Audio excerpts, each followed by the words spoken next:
We efficiently simulate frictional contact in manipulation tasks using a continuous model of compliant forces with regularized friction.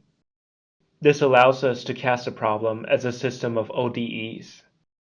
We designed an implicit integration method for these stiff systems that allows the Newton solves to succeed even when using large time steps.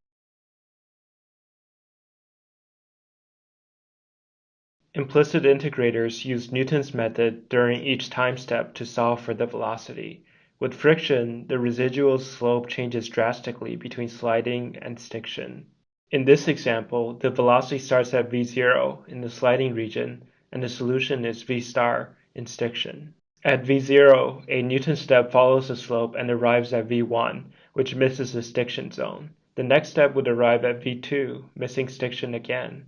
This will only oscillate between v1 and v2 and never converge. Now let's start again at v0 and use our method. We use the system's kinematics to backtrack the Newton step so that it stops in the stiction region. From here, the slope is more accurate and the method converges quickly. Consider a simple gripper grabbing and shaking a mug. Strong disturbances during a manipulation task are emulated by shaking the mug vertically.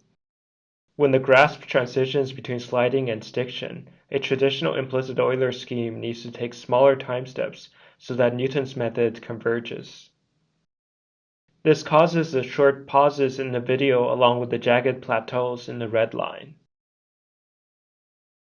Our transition-aware line search can take larger, fixed time steps and thus runs more smoothly and faster. We evaluated the performance of our TAMSI method on a complex manipulation task using a 16-dove Allegro hand with multiple points of contact.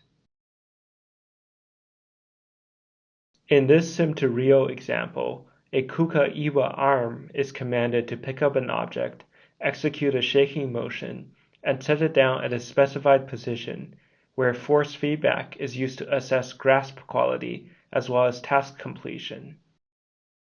Here, a KUKA arm grabs a mug and uses contact with an external surface of the sink to reorient it, relying on induced slip against the gripper's fingers. Our method robustly handles contact at multiple points, with changing configurations and stick-slip transitions. TAMSI enabled us to prototype this task entirely in simulation, with controllers that transition seamlessly to reality,